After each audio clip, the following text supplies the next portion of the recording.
Yes. Rebecca to record. Recording in progress. We got it. Yes. So no, so nice to meet you guys.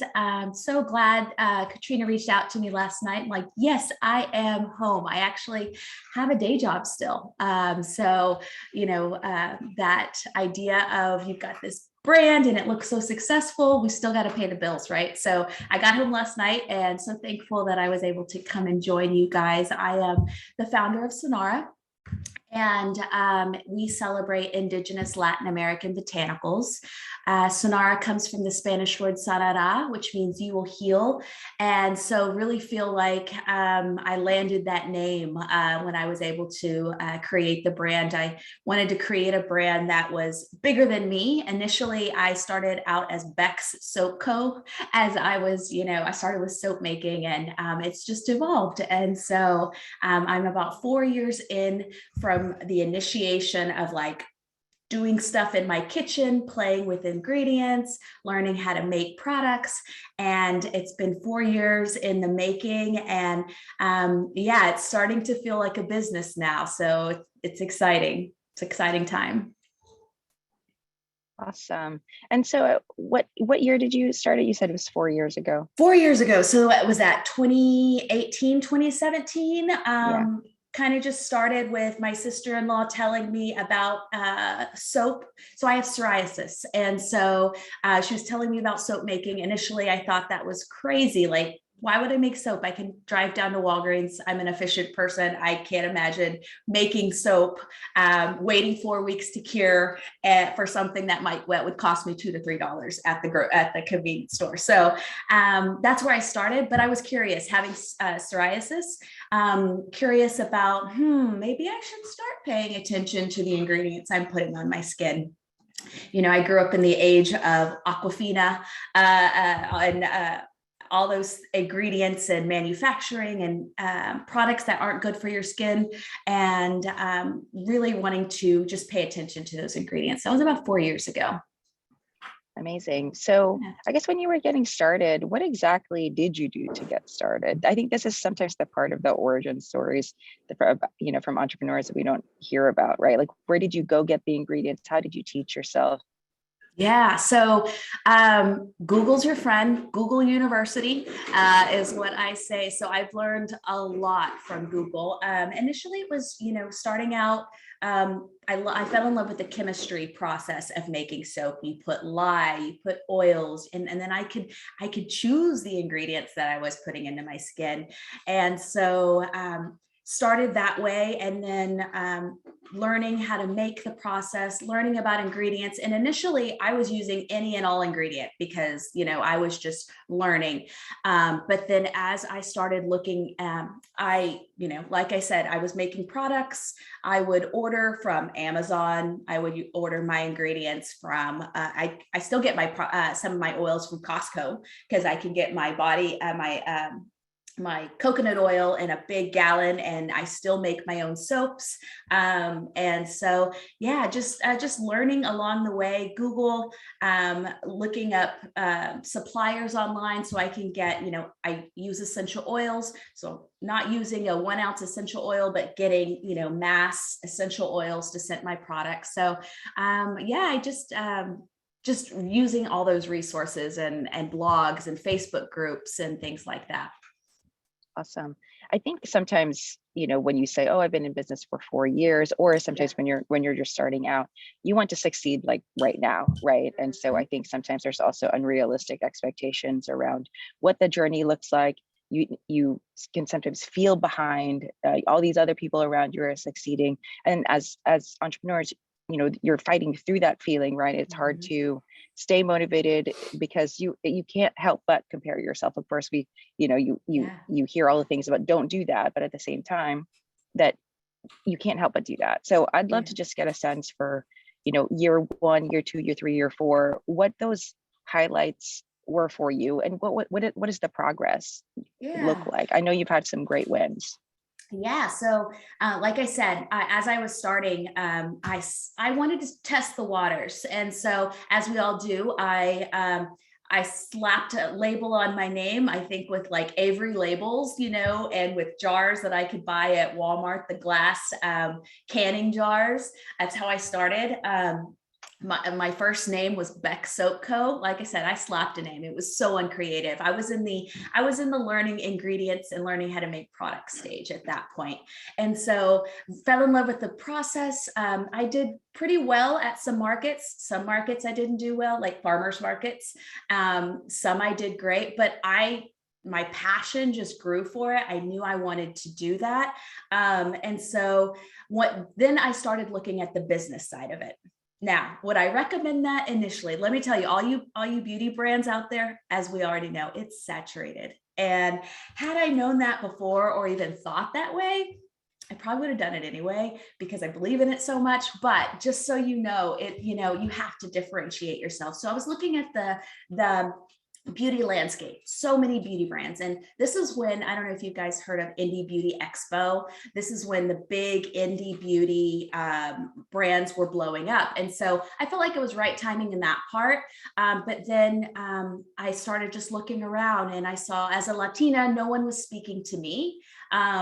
There was no representation and from that standpoint, not just from a brand standpoint, but from an ingredient standpoint as well. I found it really interesting that, we have Ayurvedic skincare, we have Korean skincare, France, all these different regions celebrate the ingredients from their region, but Latin America as a whole has done a really poor job at marketing their ingredients. And so I just I tapped into that, and me being Latina, it made me feel connected to who I was. And it gave me direction, because before I was all over the place. Like I would use an ingredient here and people were like, well, what makes your brand different? And I was like, I don't know yet. I didn't know that yet. I hadn't figured it out yet. And then as I was looking at the beauty market, I was like, that is an untapped market. And it speaks to me and it's who I am. And that's when I changed my name to Sonara, meaning Sonara in Spanish. I got my trademark. So guys, go get your trademarks. When you find a good name, do your research on that, because that's important. That's going to be an asset to you in the future when your brand starts getting bigger. So doing all those little steps. And then that was right. So when I did my change to Sonara, I thought, okay, because before I was making any and everything. And so I had to do reformulations on my product. And it was kind of simple, actually, to do that. So for instance, shea butter is to Africa, kupawasu is to the Amazon. So for me, it was just an easy, quick switch. And I was able to use a lot of bases while celebrating Indigenous. So in 2019, November of 2019, I reformulated my products to focus on the brand, which was Indigenous Latin American Botanicals.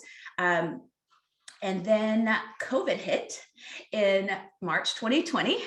And I spent all this money. Like I researched for manufacturers. So these were products that were actually manufactured. So I dropped down a lot of money just on faith and ready for what I felt like was a good opportunity in the beauty space. And then COVID hit. I actually was telling Katrina that I was in Palm Springs of January 2020 I always knew spa was going to be a place where I wanted to be. I wanted to be in the prestige market. I wanted to be a luxury brand. So I knew going into spa was going to help me and give me that validation. Let me start this. Okay, we're good. So I knew that. I knew I wanted to be in that luxury brand. You got to make money, guys. So when you're doing your pricing, you have to put it at price points where you're going to make money. And for me, it was going to be in that higher range, and that's where I wanted to be. So went to a trade show in Palm Springs. I was telling Katrina, everyone was like, "Wow, this is amazing! I don't see any brands doing this. This is really cool." And COVID hit in March, and those brands that were interested in Sonara, it was like, we're on hold. We're on hold. The spa industry was just dead at that point. And so at this point, I just knew I needed to survive, keep working my day job, and to pay them bills. And I actually used this opportunity during COVID to elevate my products. So there wasn't much that I could do to get into spas or getting to retailers. Everyone was unsure. Nobody was buying into new brands. They were just hoping they can sell the products they have on hand. So I used that opportunity to elevate my packaging. I'll show you. So this was what I had initially. Got my labels made. Actually, there's a lot of mistakes from a brand standpoint as a brand founder on this label. Like, I wouldn't have made this so dark, but I consider this my minimal viable product is what I considered it. I needed to slap a label on. I needed to put all my things on there. And this was what I first came out with. And it was during COVID that I actually was able to invest in secondary packaging. So I was able to create this. And if you're going to get into retailers and you're going to get into spas, you gotta look good. You just do. And it costs money. So thankfully, I was telling Katrina, I felt like for me, the world had stopped and it let me catch up a little bit to get my secondary packaging, because I felt like everyone was like succeeding. And here I was just with a shovel, just trying to build this house where everyone else had an excavator, and just trying to catch up. And this secondary packaging honestly has been a game changer for me. I have retailers now reaching out. I have a Von Noir that's interested. Dillard's actually got in November, got into Four Seasons Vale, my very first spa. It might thank you. Feather on my cap. And so, it's 4 years into the making, and I'm starting to see all the hard work that I've put into it come back to me. So now we're here, and it's exciting. I still don't have those huge wins. Like I said, I still have my day job, but I feel like in the next year, when I can say I'm out, it will be a celebration. So it's just a journey, so wherever you're at today, just keep learning, keep being the best. And, I came from ultrasound. So I come from the medical field.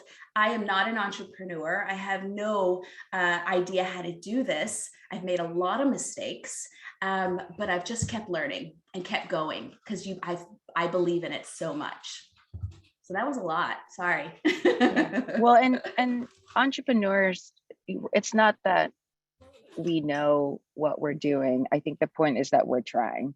Mm-hmm. We're trying to do something, right? And having a day job, I think that a lot of people sometimes that I meet in the community, it seems like they are slightly embarrassed that they have a day job.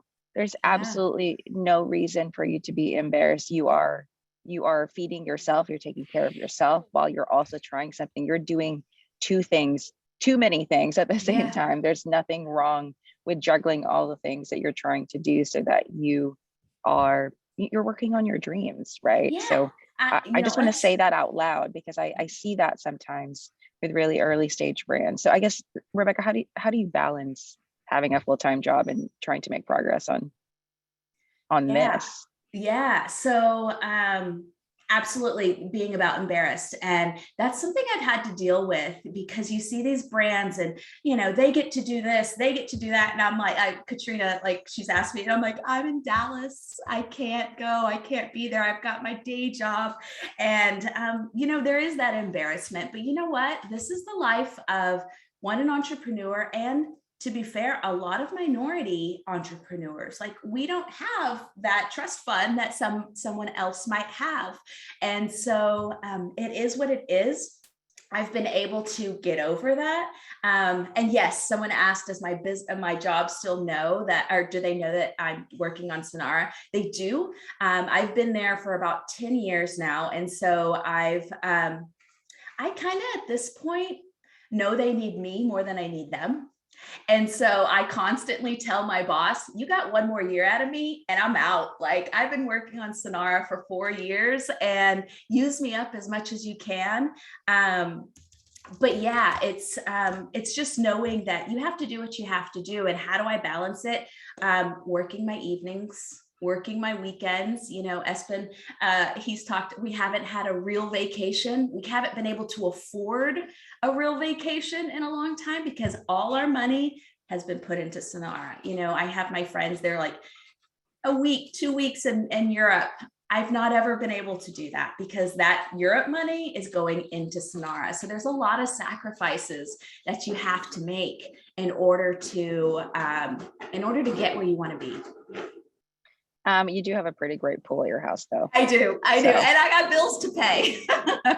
Got to feed and pay the car note and all those things. So yeah, and you know, it's always just been one of those things. Now I will say, so I went to school actually at ACC.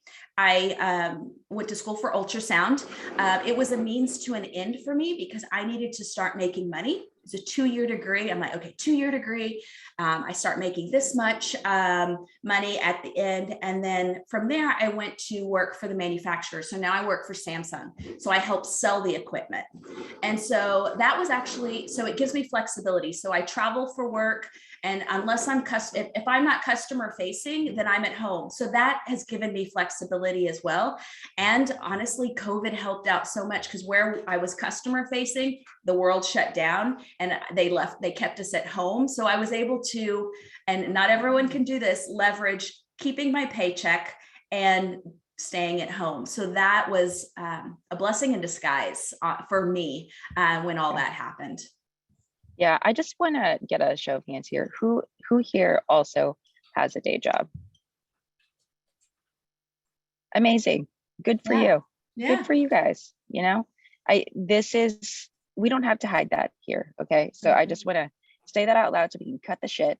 We're not going to do that. We're not going to be embarrassed about that because that is the thing that is supporting your progress. So let's that using that when I you know, I don't come from the spa or beauty market. So I've had to, you know, I'm actually going to go to my first international spa trade show at the end of this month.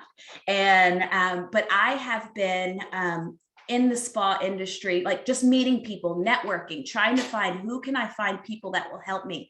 And I've actually leveraged that to say, like, listen,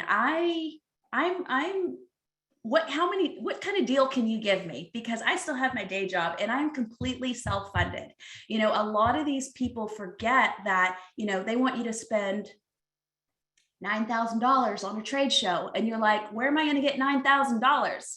And so, you know, I leverage that into my negotiations and be like, listen, I am completely self-funded. I still have my day job.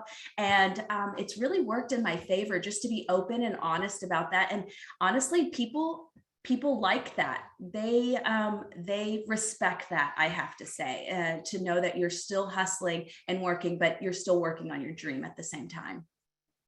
Yeah. And it shows that you're willing to do the hard stuff, right? Yeah. Yeah. So I just want to pivot a little bit, Rebecca. I know that personally, also there's been some challenges for you that have had a huge impact on your business. Can you share a little bit more about what that is and what the impact was? Yeah, so actually last year during the first Brew or MO grouping, I don't know when we started, early March, something like that. Yeah, it's about roughly same time. So I was actually diagnosed. I'm 30. I just turned 40. So you can start at any age, guys. So I started at 36. I'm now 40. That's also kind of, I have to admit, embarrassing. Like I see all these young people that are like following their dreams and doing great things. And I finally figured that out in my late 30s. But you know what? That's okay too. I'm all right with that. I've come to terms with that. That's another thing we're not going to be embarrassed about. Okay. That's right. How late you start. Absolutely. Yeah, the point is that you start. That's right.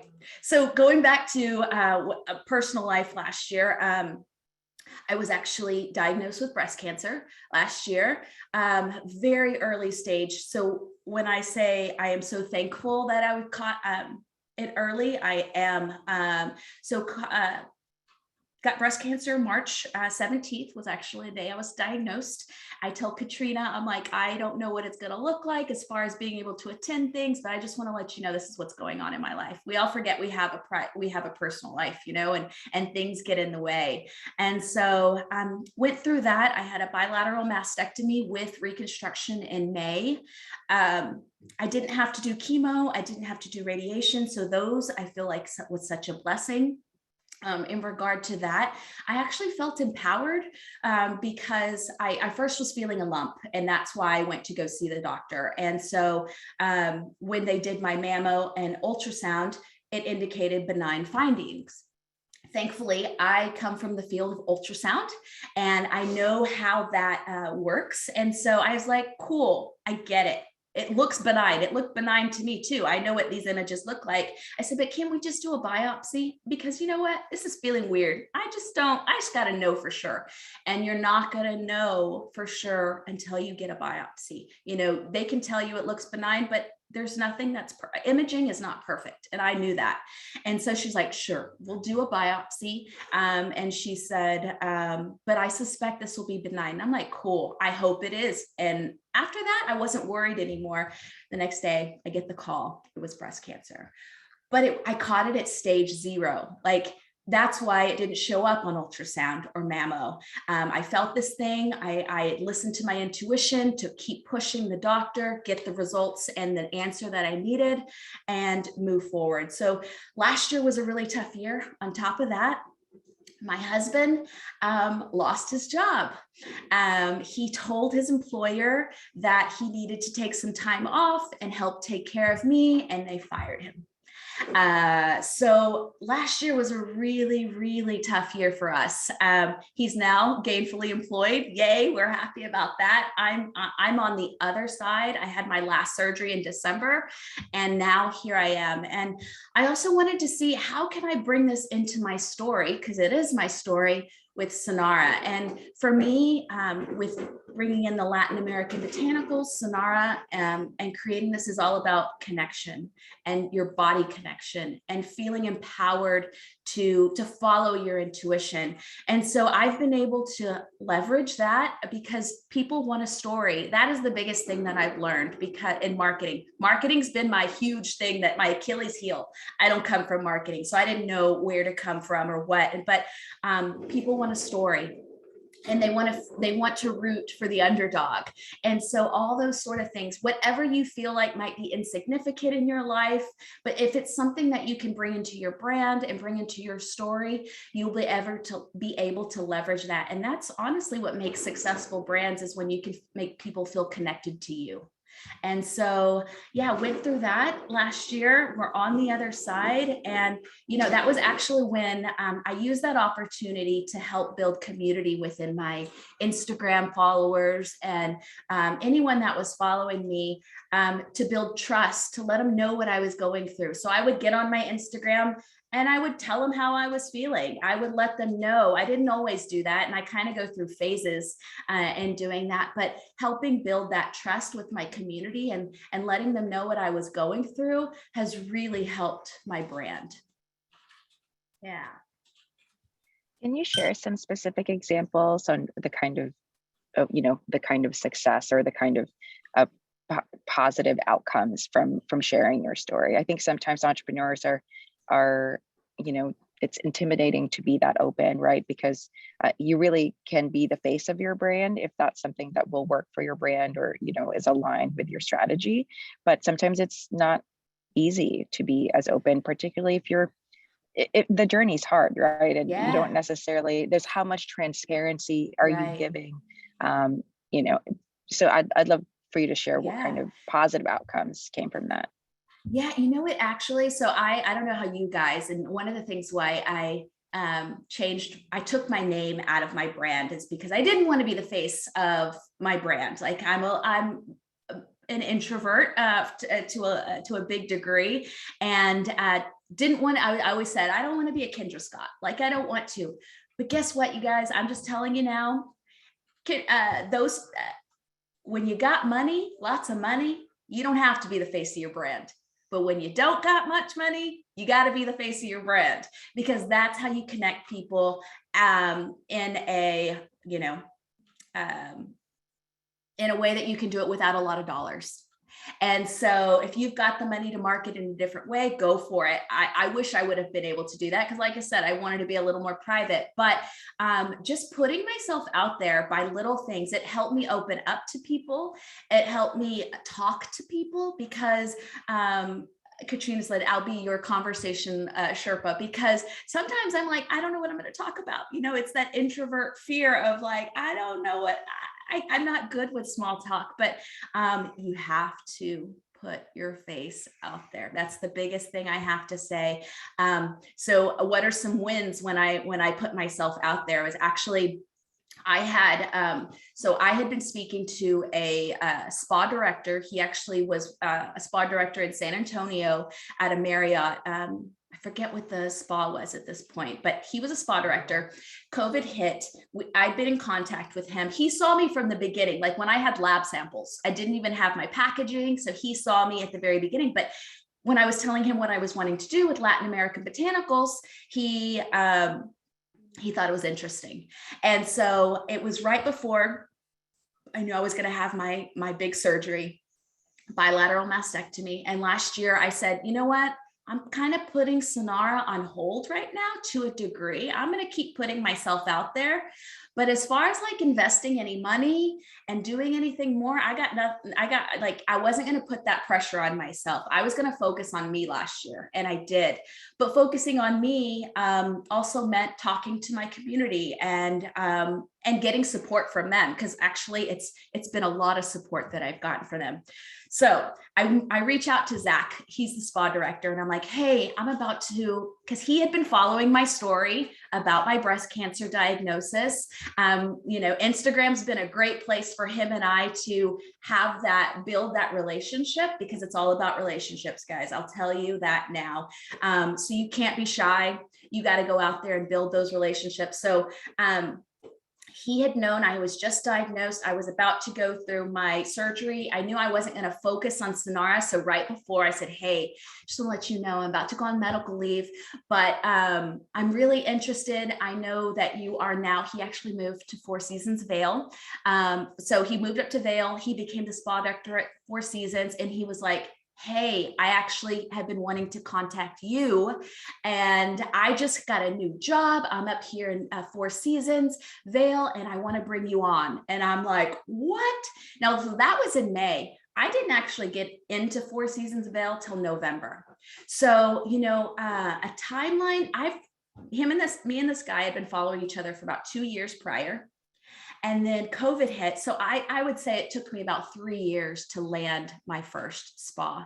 And that was a relationship that I had cultivated all these years. So during that time, I was like, hey, I'm going to be out of commission for a little bit, but I'm still interested, and I'll be back.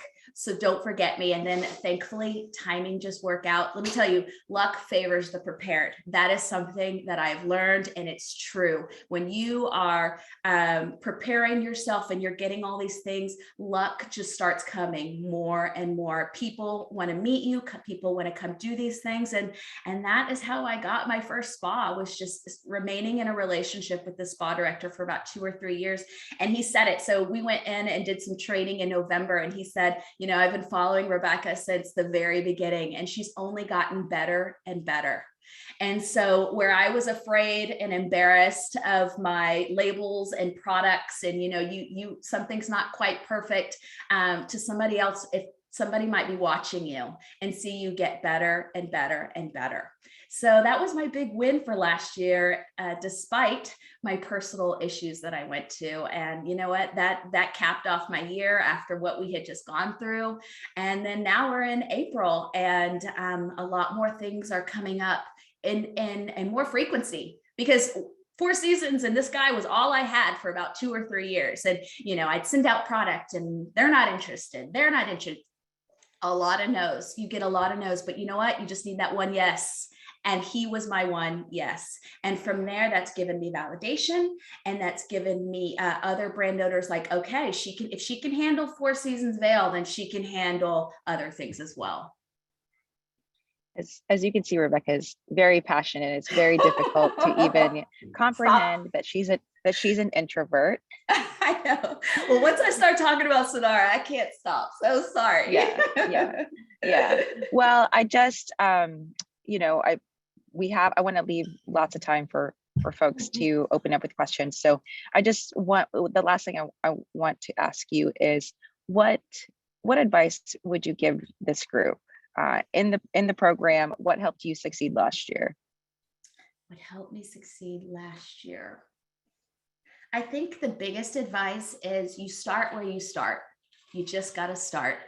Like I said, when I first started, I slapped a label on things, but I knew that wasn't the end. You just got to keep getting better, and you got to know what your weaknesses are. I knew my weakness was marketing. I have a beautiful brand. I would say I'm a creative and a designer. Just by it comes easy to me, but the marketing did not. I knew that was my biggest weakness. So I knew I had to find courses to learn. And that's my biggest lesson, is to keep learning, put yourself out there, always put yourself out there, because you don't know who you're going to meet and you don't know what opportunities are going to come out there. And just, and I wasn't always so confident. I mean, my husband can tell you my pitch when I first started. He was embarrassed. But he's like, "Oh, it was so bad. It was so bad." And I come from sales. I've been doing sales almost a decade, so I had a lot of inputs that I wanted to put in there, but I know I couldn't, because the only way to learn how to do your pitch is to do it over and over and over and over. And in the end, she's got really good at it. So yeah. So keep going, and find things that are going to validate your brand, whatever that may be. For me, it was an article here and there where I found this article. So when I knew, I had seen that Latin American botanicals were not being utilized as they feel like they should. And there's, oh my gosh, we have the Amazon.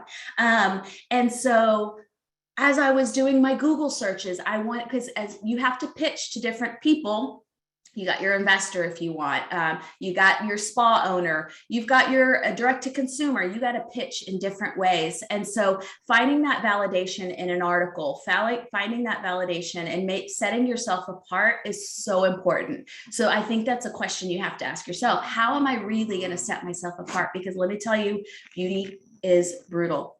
There's a lot of competition. So if you haven't figured that out, that's okay.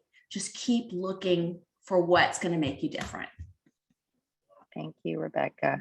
Before we open up the floor, there's a couple of new faces here that were not at the onboarding meeting. So I just want to give those folks a chance to introduce themselves. QT, why don't you go first?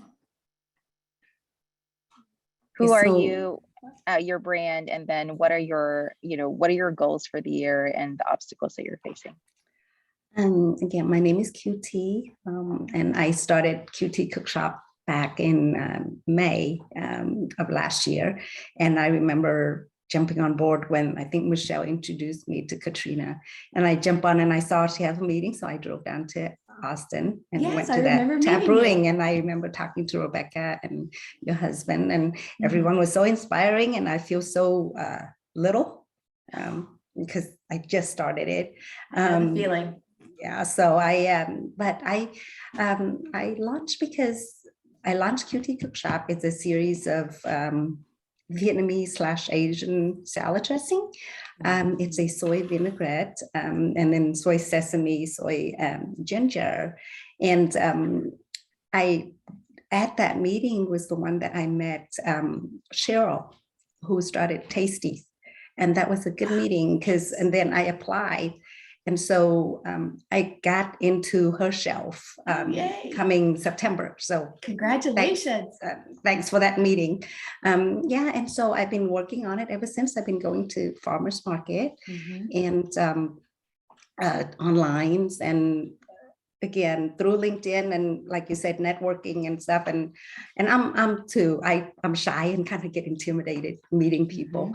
But someone, one of the director on LinkedIn, of Central Market on there, contacted me by seeing my pictures. So post pictures on LinkedIn about my farmers market and stuff. So I got to talk to him, and I'm keeping my finger crossed about that one. So not there yet, but struggling marketing, like Rebecca said, I'm not a marketing person. I'm not a salesperson. Yeah. So, and then on top of that, my worry is about fundings, about co-packers and all the unknowns that I don't know yet. So I'm hoping through this our program, I'm going to learn that.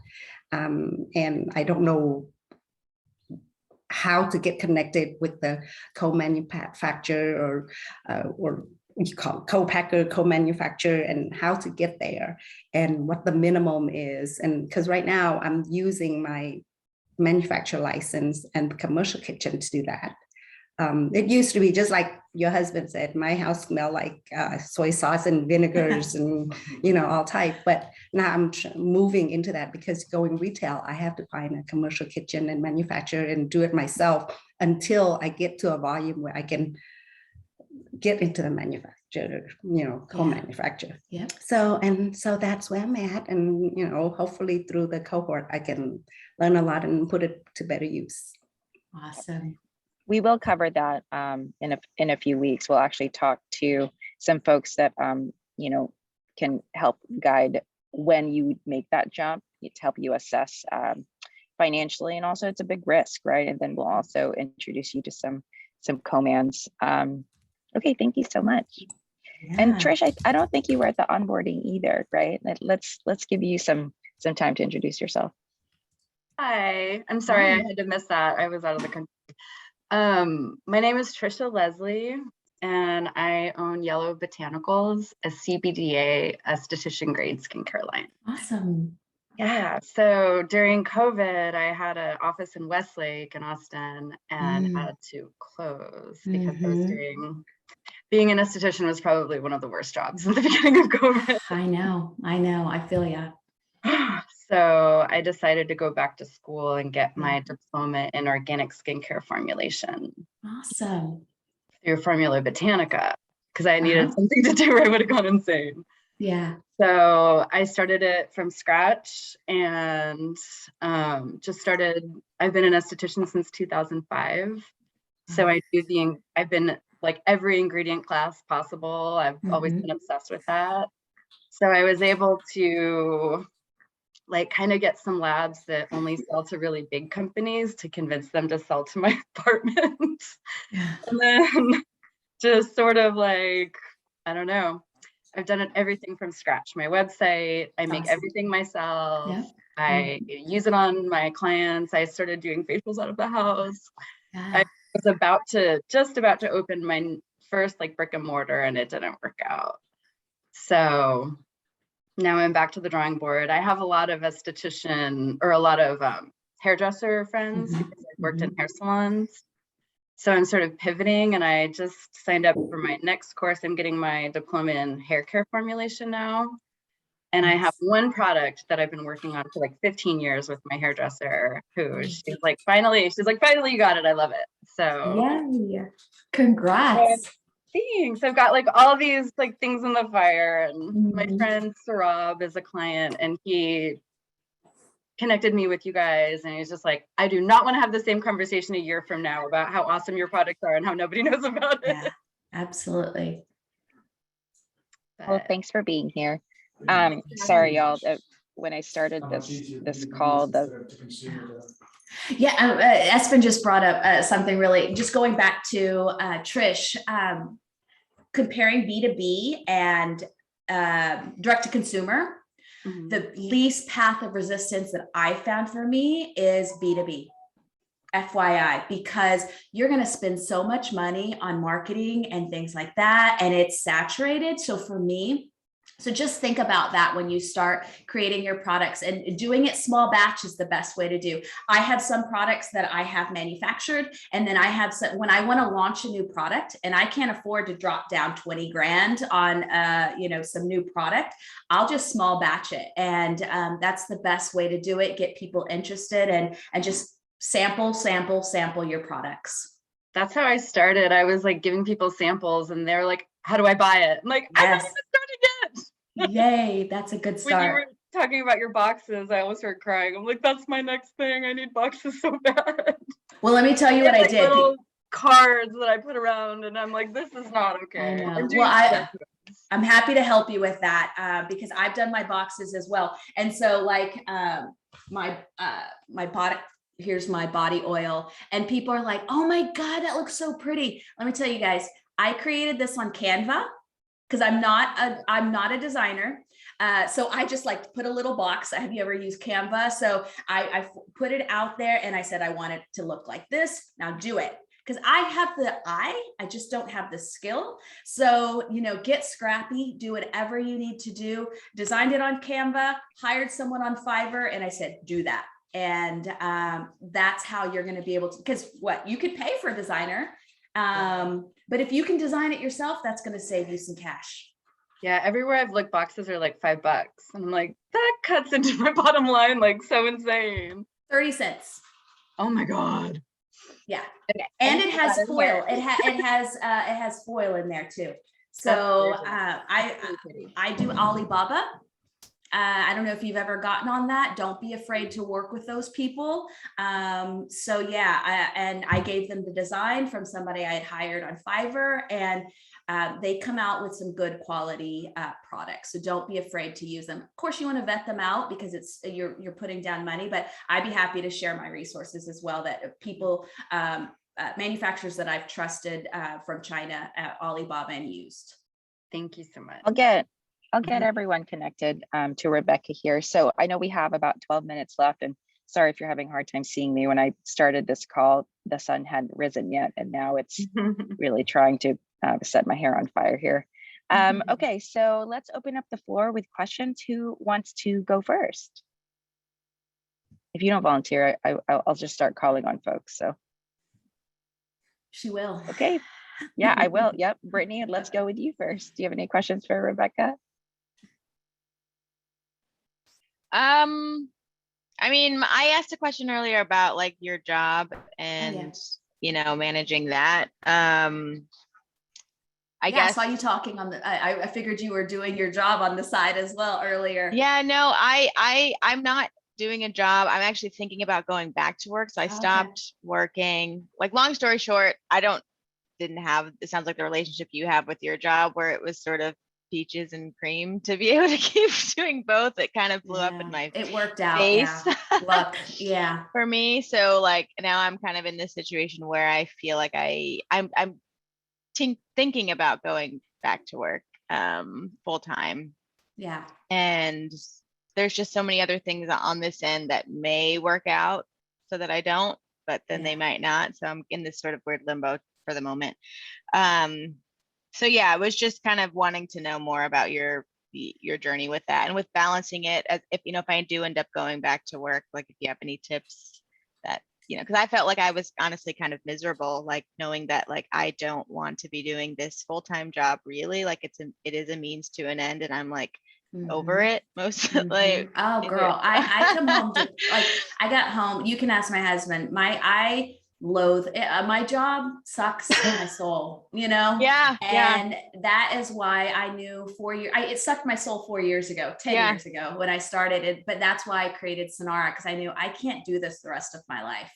And it just worked out for me regarding, so in regard to practical tips, if you're able to find a job where you can work from home, that's going to help, because, you know, you can be doing your job here and also working over here on, you know, there's a lot of things that you can do, like, you know, what was your business, or what are you wanting to start? So I have a women's hiking sock brand. Oh, cool. It's called Tough Cutie. Yeah. So we're going to be in like some stores later this year, which is exciting. And I just turned on the website for pre-orders as well. So like, you're doing amazing so far. Yeah, it's been, I mean, it's also been almost, it hasn't been 4 years, but it's been close to 3 years. Most of which was part-time as well. And so, yeah, there's some good things going, but also just like retail is also expensive. Like things are just expensive. Like for everybody, it's expensive. So that's why I'm kind of like, all right, maybe I should go back to work or maybe I should take out a loan, and I'm kind of like, oh, I don't want to take out a loan. It's just very like, that seems more scary than going back to work. Yeah. It's the finance part is what's scary for us too. And we ended up Yeah. mortgaging our house. So Oh, if you wow. believe in it, there's always options, but yeah. it's Okay, well, tough. that makes me feel better about the loan then. because I'm like, Yeah, but and I have to say, I'm more of a spender than Espen, and so he's I'm been cheap. great. Yeah, he's been great at like keeping me on track. But yeah, that's been the scariest part is I'm going to run out of money, and then I have all these things, and let me just tell you, at least from my experience, things always take longer than you think they should. And you hear all these brands that are like, oh, they're going up here, but in the real world, for us people, I don't know about them, but it's going to take a while. So if you can supplement your income with maybe a part-time job, maybe you don't go full-time, maybe you go part-time, and then you've got a couple of days that you can spend full-time on your gig, your job. Yeah. So you definitely want to be able to stay afloat, because then you'll start making decisions that stress you out, because the biggest killer of small businesses is lack of money. And so when you're trying to support yourself, you have to have some sort of supplemental income in order to do that. So, maybe you don't go full-time, but you go part-time, Yeah. Yeah. So yeah. Brittany, thank you for being open. Yeah. Also, I'm really enjoying the dynamic with Rebecca talking and Espen in the chat. That's delightful. IRB, your hand is raised. Yes, thank you. One question I have, Rebecca, is what I constantly struggle with is because you also have a full-time job. So that's something I also have, but I struggle with like guilt. Like, let's just say it's 8 o'clock and I'm like, okay, I'm like really cooked, because it's been like, I start my day typically at 3 a.m., like 3:40, 3:30, I get up just so I can get the day going. But do you ever struggle with that? And like, how do you cope with that? Because I feel like, why am I resting? I should be working on my small business. Why am I watching CNN? I should be or why am I going for a walk? So like, do you have any tips for that, or any way you kind of balance it out too with like personal life? Sure. Yeah, that's a good question, because pre-cancer, breast cancer diagnosis, I was work, all those things. And honestly, that diagnosis was a big wake-up call for me. I wasn't taking care of my body. I wasn't taking care of my mind. It was all about the hustle. And to be honest with you, had I known, which we wouldn't have known, like before COVID, I was like, I got to get my product out there. I was feeling like everyone was getting their stuff and was succeeding before me. I had to. And then COVID stopped. And I was like, it's just not a rush. And so I think just listening to your body, and I do that more now than I ever have.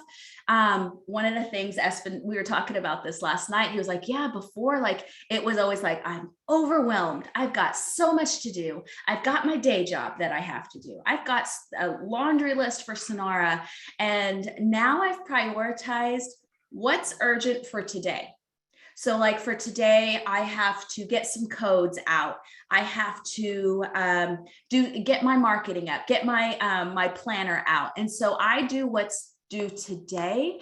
And then when I know, listen to your body. And that was my biggest thing with my diagnosis last year. What is my body saying? When it's saying it's done, it's done. And you know what I'm not going to do? Feel guilty about it. My guilty days are over. And Katrina has taught me that too, because I would be like, oh, I feel so guilty, because I would have to decline on her sometimes. She's like, girl, do not feel guilty. And I'm like, no, you're right.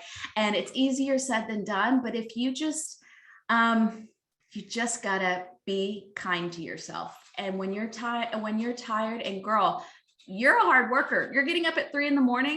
I don't do that. I can't do that. I'm like an 8 o'clock or a 7:30 type morning. So the work's going to get done. And while you feel like there's this huge rush to get where you want to be, you're not going to get there if you don't sustain your body and your mind first. And that's what's going to be sustainable. Because, I've always been fascinated with these success stories of people that they make it to where they want to be, and then they either commit suicide or Mhm. they, go to all these things.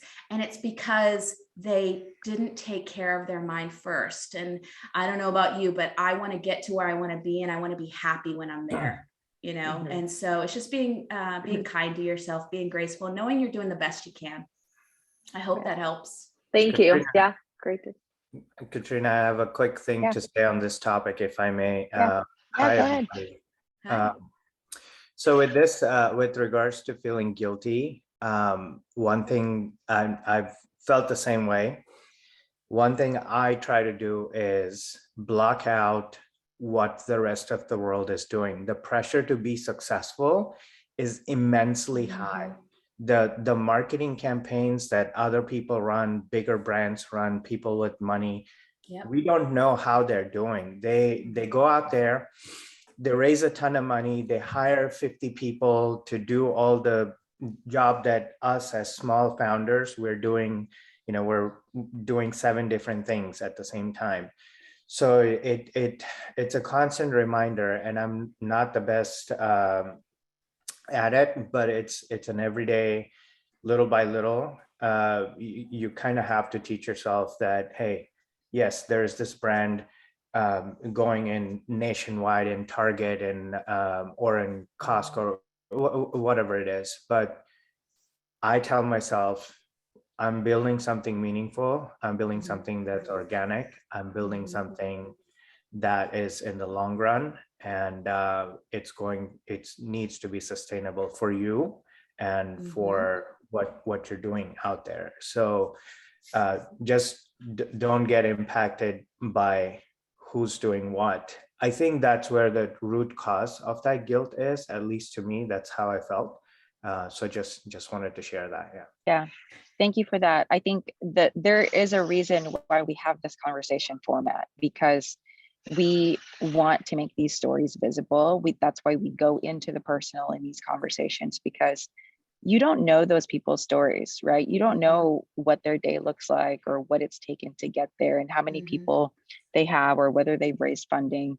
And when you're a smaller brand, of course, the pressure to succeed is immense, but doing it in bite-sized chunks, I just want to break that down a little bit, what bite-sized chunks can mean. So let's say you have your goal for the end of the year, right? So every quarter, what are those milestones that will help you get to that larger goal? So what are those bigger steps? So essentially, it's the big complex tasks and the big complex milestones to get you to that end goal. And then, and this is something I actually do, I go into 8-week planning cycles. So basically every week I go into that next week that I'll take into the 8-week planning cycle, because then it can keep me really focused on my priorities and what's directly in front of me, instead of thinking too far out into the future. And that's where the overwhelm can come, right? And then and Rebecca will hear me say this all the time, don't worry about the things that you have to do, because you don't have a choice. You know you're going to do them. So worry about how you're going to do it. So that's the part that will create action for you, is to worry about how you're going to do it. And when you are not at your best, your work is, guys, your work is shit. If you're not at your best. If you're not able to really think clearly, you're also wasting your own time. So I know that I need to get off of my email when it's taking me 30 minutes to write an email instead of 5 or 10 minutes, right? That means my brain isn't functioning because I'm too tired. So if I can just put it off until the morning and get it done in 5 minutes versus struggling for the next hour, I'll make that choice. So those are the small choices that you can make to help you contain the overwhelm. I think there's no slowing down the sense of urgency, but how do you kind of channel that urgency into action? And so sometimes there is too much action. So as Rebecca said, listening to your body is really, really important. Go ahead, Espen. No, one thing that I want to say that really helped Rebecca, that I tried to get her to do for a long time, was like, don't try to work a 16 or 20-hour day. It just doesn't work. Like, you're not going to get anything productive done on hour 17 of your day. It's just, it just not work. It's just going to stress yourself out and make it worse. And I'm gonna say this, and this might be hard to hear for some folks. when you are working at hour 17 and you're really tired and you're struggling, you're not actually working anymore. You're just struggling. And sometimes that feeling of feeling like you have to do it, that's actually your ego talking. You don't actually have to do it. And so I would gut check that, right? If you're really struggling in that moment and you're having a tough time writing that email and you can't think anymore, you're not working. You're just struggling. That was not the high note that I was hoping to end this conversation with. But I thank you so much, Rebecca and Esmond, for making the time this morning. These conversations are so important to this journey, and I so appreciate everyone here just being open and sharing what they're struggling with as well, because that's the point. We want to create the community here so that you all don't feel alone, and that you have people that you can lean on, and that everyone here is having the same struggles that you are. So this is, the Brew Crew is often learning insights and a little bit of a therapy session. So let's use it for that time. So thank you so much for investing in yourself and for being here. Well, any final questions? Go ahead, Rebecca. I was just going to say, as we learned, right, I've taken a lot of courses. I've spent a lot of money unnecessarily, because let me tell you, when you start a business, everyone's going to come after you selling their services. And if you haven't figured that out already, and you think, oh my God, yeah, I need it. You're right. So when you give me your contact, I'm happily to share things that I felt like were worth my money, as opposed to throwing away my money. So for marketing, it wasn't until last year that I figured out my marketing, and I feel like I am on point, and I feel so strong, where before I was like, I couldn't stand it. So happy to share the resources that I feel have been valuable to me as well. Oh, you're muted. So close. Thank you so much. I really appreciate your time and everyone's time here. So have a great day, and we will see you next week. And then we do have an event on Monday. It's meant to be a small group event where you're connecting with other early stage brands that may not be in this cohort. And as QT said, you never know who you're going to meet at a Naturally event. I mean, our job is to convene the ecosystem. So if you have some time that you can squeeze in, I highly encourage it. So hopefully I'll see some of you Monday morning. If not, we'll see you next Thursday. Thank you. Nice meeting you guys. Good luck. Bye. Bye.